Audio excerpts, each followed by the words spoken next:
Hola, muy buenas y bienvenidos a un nuevo vídeo que de seguro va a estar muy interesante. Es probable que también sea bastante polémico, quizás no, pero no lo sé. Pero bueno, en fin, vayamos con el tema, con la pregunta por la cual habéis entrado a este vídeo. ¿Existe el fascismo en la actualidad? Respuesta corta, sí. Respuesta larga, sí, pero se ha puesto minifalda. Pues así es, pero antes de nada maticemos a qué me refiero con fascismo en la actualidad. Pues bien, con esto me refiero a que si hay algún país o partido político de algún país que tenga de alguna forma raíces o modelos de pensamiento que de alguna forma puedan encuadrarse dentro de lo que vendría a ser el fascismo. Y aunque sí que os están viniendo a la mente varios partidos políticos, cada uno con vuestros sesgos ideológicos, obviamente, os diría que no es así. Solamente hay un partido político que sigue vigente, que gobierna un país y que, si bien realiza medidas que podrían encuadrarse dentro de otro modelo de pensamiento, esto es más bien debido a una subcorriente filosófica que se ha estado produciendo en las últimas décadas en el seno del mismo, pero no obstante sigue exaltando a miembros relacionados con el fascismo, a fascistas de origen, y que pues con el pasar de los tiempos obviamente pues ha ido evolucionando porque la gente en esa época no era demasiado abierta de mentalidad hace más de un siglo. El mismo Che decía sobre los LGTBI que el trabajo los haría hombres. Ahora nadie es tan subnormal como para decir eso, salvo retrasados de verdad. Pero no obstante, os lanzo una pregunta al aire. ¿Qué partido creéis que sería? Pero antes de nada os agradecería si pudierais entrar en este vídeo donde digo todas y cada una de las diferencias entre el fascismo y el comunismo, basado en mi análisis que realizo del manifiesto nacionalsocialista original realizado por Benito Mussolini. Yo la verdad os lo agradecería si no queréis que os esté sacando un poco de situación cada 5 segundos, porque la verdad, si habéis venido con mentalidad de izquierda y derecha, pues me va a dar mucha pereza estar ahondando todo el rato en lo mismo y vais a ir bastante perdidos si no lo hacéis, la verdad. Tu sei più perso que un figlio puta nel giorno del pater. Ya que vamos a ir a Italia, hagámoslo bien. Pues bien, este no es el caso tanto de Polonia, sino de Argentina. Que no os lo esperabais, o sea, y con la foto, la miniatura de Donald Trump y tal, pues ya ves, la vida te da sorpresas, sorpresas te da la vida. Me encanta, porque pues efectivamente Mussolini fue el padre del nacionalsocialismo. No, el del bigote no es ni siquiera el abuelo, es más bien el hermano copión. Pero bueno, vayamos con lo importante, porque si hay algo que me ha fascinado alguna vez a lo largo de mi vida, ha sido la historia. Y me cabrea en sobremanera cómo de lejos pueden llegar ciertas personas a manipular eso que tanto amé y amo por determinados intereses. Porque pues efectivamente me enteré de puñetera casualidad de que había una especie de controversia o debate sobre si Perón era o no era fascista o socialista. Algo había oído, pero nunca me había profundizado demasiado sobre la figura de Perón, que la verdad no me intereso demasiado por las cosas de Argentina. Veo bastante, pero no me suelo... algunas cosas sí que me interesan, pero no suelo profundizar demasiado sobre la política y economía y historia de Argentina. Pero esto pues de casualidad me llegó y me sorprendió de primeras. Y dije, espera, vamos a investigarlo. Me meto en diferentes fuentes y luego ya veremos. Así que pues, tras haberlo buscado y metido por diferentes fuentes, yo pues ya me dije, weón, o sea, sé cómo murió el muso, pescado típico de Italia, XD, y no sabía esto. Voy a aclarar desde el principio que hasta donde yo sé, en Argentina no hubo cámaras de gas ni odio hacia los judíos, ¿vale? Sigamos. Pues bien, Perón ya desde jovencito era un chaval bastante prometedor militarmente hablando, pero con tendencias algo nacionalistas y antibritánicas. Maticemos lo de antibritánicas porque es bastante importante para el desarrollo de esta historia, donde en una carta a sus padres dijo textualmente: fui contrario siempre a lo que fuera británico, y después de Brasil a nadie ni a nada tengo tanta repulsión. Así que pues tras diferentes idas y venidas en su carrera militar, Perón se trasladó a Italia para llevar a cabo sus estudios y allí quedó maravillado ante la sociedad italiana nacionalsocialista de Benito Mussolini. Que hay bastantes contradicciones, por cierto, por el propio Perón, de si realmente lo conoció o si no lo conoció. No sé, supongo que es lo que tiene mentir todo el rato, que al final hay determinados momentos como que pues te levantas y no te apetece, no te sale bien, Porque, a ver, Perón, yo te entiendo, yo sé que en lo privado pues falta bastante a la verdad, no vamos a mentir, no te voy a engañar, pero weón, hay que disimular más, Yo me inclino más a pensar que realmente nunca lo conoció, porque aunque sí que dijo que se vio intimidado por la figura tan imponente que tenía cuando le concedió una entrevista, luego tienes todas las contradicciones que Perón saca, la época tan beligerante en la que estaba el mundo en aquel entonces, y luego diversas fuentes de los servicios de inteligencia italianos que detallan cómo seguían de cerca a Perón al ser un secretario de un país extranjero para ver si podía tener algún tipo de riesgo para la seguridad italiana, y detallan que realmente su actividad no se salía de lo normal ni nada que se debiera tener en cuenta, y que de hecho no alteró en lo más mínimo, en nada importante, la agenda del dictador, pues... Pero el caso es que quedó fascinado por la sociedad italiana de aquella época y solo tenía buenas palabras para ese modelo de Estado, siendo solamente su fascinación superada por su patriotismo hacia su querida Argentina. Un gran movimiento espiritual contemporáneo, lógica reacción contra un siglo de materialismo comunizante. Este gran hombre que es Mussolini sabe lo que quiere y conoce bien el camino para llegar a ese objetivo. Si las fuerzas desatadas al servicio del mal se oponen a sus designios, luchará hasta morir, y si lo matan, quedará su doctrina. El panorama social de Italia es igual al de los demás países, un capitalismo sin grandes recursos, pero que mueve lo que tiene para crear valores, un laborismo sufrido y pujante. Incluso hay quien dice que llegó a reconocer, en cierta manera, al Partido Nacionalsocialista Alemán. Yo me mantengo escéptico, pero si esto realmente es así, supongo que se arrepentiría luego, ¿no? Eso quiero pensar. Los grandes valores materiales están del lado de los aliados. Los grandes valores morales están del lado de los alemanes, heredando varias ideas las cuales plasmaría posteriormente en su estado argentino, de las cuales podemos recoger frases tan célebres e icónicas como: hoy he comprobado que la necesidad es un factor poderoso para hacer virtuosos a los pueblos. La dirección a cargo de otra clase nueva, el fascismo que gobierna y administra, vale decir, dirige el capital, trabajo y las fuerzas espirituales que no descuida. Por lo que podemos decir que Perón está muy influenciado tras su visita a Italia, y su fascinación al oír los discursos de Mussolini y ver la sociedad nacionalsocialista italiana lo había hecho más que predispuesto a intentar plasmar ese modelo de sociedad en su Argentina, como él mismo señalaba. La única desgracia que apreciamos en nuestro pueblo proviene del exceso de bienestar. Creo sin duda que estos países han llegado a un grado de organización, orden y trabajo difícil de igualar. De Europa, al contrario de lo que muchos piensan, no creo que tengamos nada que aprender en el orden material,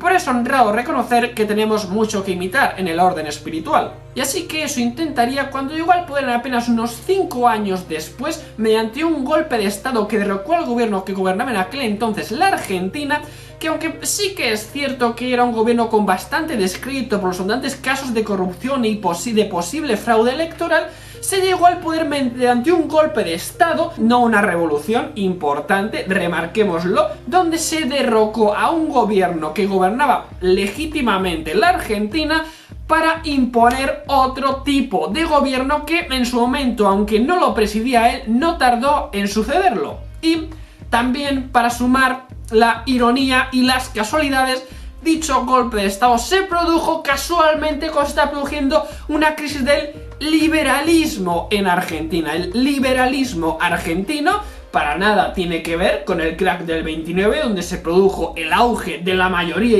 y de los más importantes movimientos nacionalsocialistas. Pero bueno, ya en su gobierno se dedicó a crear un estado hipercorporativista fascista donde se idolatraba y sacralizaba al líder casi como a un dios. Esto lo tienen en común todos los gobiernos totalitarios, no hay más. Donde pues su gobierno tuvo fuertes influencias sindicalistas, donde, como ya supongo que habréis visto en el vídeo, detallamos cómo el fascismo es un movimiento típicamente sindicalista, pero sin llegar a ser socialista, porque aunque tiene bastante similitud, tiene una serie de pequeñas muchas referencias, siendo definido el nacionalsocialismo económicamente como un punto intermedio, una tercera opción entre el liberalismo y el comunismo, funcionando más bien como una especie de comunismo para la clase media, donde se mantiene el sistema capitalista, un modelo de sistema capitalista hiperregulado, donde pues se mantiene un poco la propiedad privada y pues se le deja a la sociedad, a la clase media,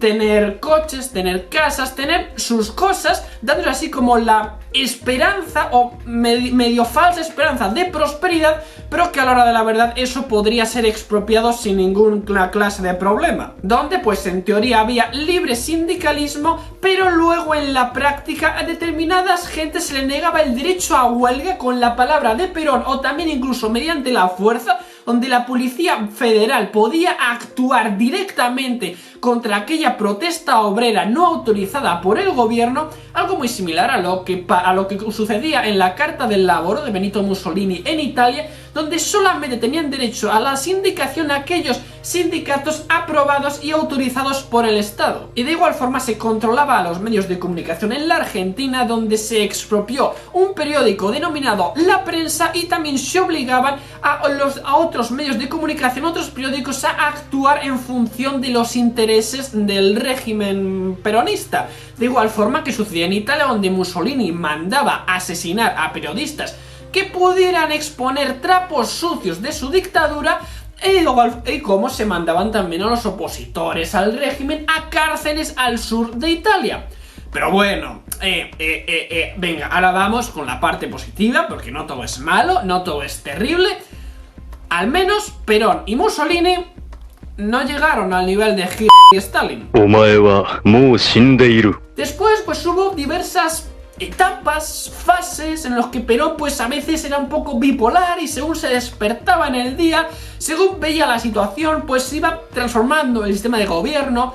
Primero iba de un Perón fascista, luego un Perón industrializador, que está un poco unido con el fascista, después un Perón desregulador o liberal, más luego se transformó ahí la fase golden en un Perón socialcomunista. Me dan ganas de vomitar. Pues bien, para empezar, Perón quiso industrializar casi toda la Argentina para imitar esa imagen utópica que tenía de esa sociedad nacional socialista italiana, sin pararse a pensar demasiado en los posibles fallos que pudiera tener ya de por sí esa sociedad, y de que quizás no era del todo implantable al 100% en un país como Argentina, dejando así pues la agricultura arruinada, en el desastre más absoluto, y la economía argentina sumida en un sumidero de déficit importante.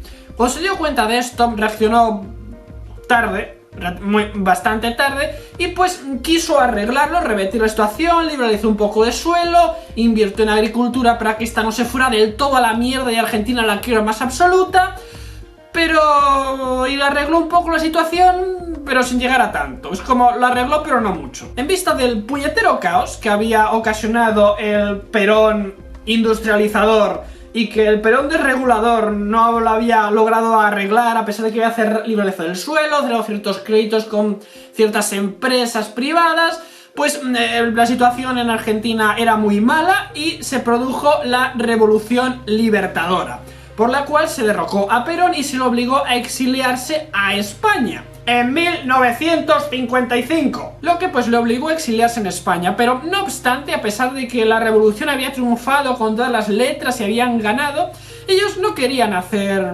leña del árbol caído, pues Argentina está en una situación bastante mal y no les interesaba la confrontación, así que intentaron, pues eso, hacer como mantener todas las reformas, hacer un poco la reconciliación nacional, manteniendo las reformas que se habían aplicado, reformas sociales, económicas, todo lo que había hecho Perón, mantenerlo y hacer como una reconciliación nacional sin vencedores ni vencidos. Pero pues esto a Perón no le gustaba, ¿no? Como buen autoritario, él lo que quería era mandar y poner su polla encima de la mesa, ¿no? Así que aquí es donde el Perón se transforma en modo Super Saiyajin en el Perón socialista. Eso es todo. Naturalmente, la basura siempre seguirá siendo basura. Y pues Perón desde España alimentaba las revueltas socialistas, comunistas, fascistas, la vieja escuela, que están produciendo contra pues el gobierno militar que lo había derrocado, bajo la cuna del auge de un nuevo movimiento que lo había renombrado, pero sin disimular demasiado. No pasó todo esto. Fue bajo el acrónimo del movimiento Socialismo Nacional. A ver, Perón, yo tampoco estoy para dar clases de originalidad, precisamente. A ver, que me puse Zulu porque me llamó la atención que estuviera ese idioma en el Google Translator, pero... A ver, yo creo que te pasaste de poco sutil. Luego, pues ya volvió con el gobierno militar totalmente derrotado y asumió de nuevo el poder, pues... filosofía, supongo, y pues el caso es que se armó la de Dios. Se armó la de Dios porque ahí llegaron los socialistas y le dijeron: Perón, ya está, estamos listos para pues llevar a cabo el movimiento socialista nacional. Y Perón, pues con su ley particular, le dijo: para, flaco, ¿qué dice el socialista nacional? No, socialista nacional es peronismo. Y ahí pues se acabó armando otra vez la de Dios en Argentina, entre socialistas, comunistas, peronistas, yo que sé, fascistas de la vieja escuela. Bueno, es que se creó hasta un brazo armado llamado la AAA, que era hasta filonazi, pero también peronista. Perón, estabas muy loco. Estabas muy loco, sí, lo sé, yo te comprendo. A mí también me afectó, me afectó que al único que mataran de todos los nacionalistas de la vieja escuela fuera Mussolini, pero es que estabas mal de la puñetera cabeza. Es que Menem, el padre del neoliberalismo argentino, era peronista. Kirchner, que hizo medidas casi que a Marx parecería un tibio al lado de ella, era peronista. Luego hay otro que lleva hasta no, que es casi filonazi, ultra neonazi, que tiene el bigotito como Adolfo, no me acuerdo cómo se llamaba, creo que era Biondini, creo que se llamaba, que hasta hace el saludo ese de que le da mucho el sol, también es peronista. El peronismo no es todo y a la vez nada, es maravilloso. Es ascenso al poder. Muy lo que estaban argentinos, de verdad, lo siento, pero vuestro gobierno es un gobierno con raíces fascistas y que exaltan a gente, a ideólogos fascistas. Joder, es que Perón era admirador de Mussolini, que más nacionalsocialista que eso no hay. Bueno, es que incluso tras la caída del peronismo surge Tácuara, no sé si es movimiento, organización paramilitar, no sé, pero el caso es que sus líderes intelectuales de esta cosa, porque no tiene otro nombre, eran líderes intelectuales peronistas y cuyos principales enemigos eran los judíos, los liberales y los comunistas. ¡Es que ni los comunistas se libran! Parece ser, después de todo, que los judíos no la pasaron tan bien en Argentina. Yo creía que sí, tenía la ligera esperanza, pero parece ser que tampoco. Y bueno, pues nada, no sé qué ha pasado. Yo creía que iba a ser más corto, mucho más corto, de hecho. Pero no sé, Perón es que tiene mucha tela. Perón es que es muy chungo. Perón es muy chungo. En definitiva, lo dejamos por aquí y en definitiva, Perón, eres fascista. Todas las fuentes en la descripción.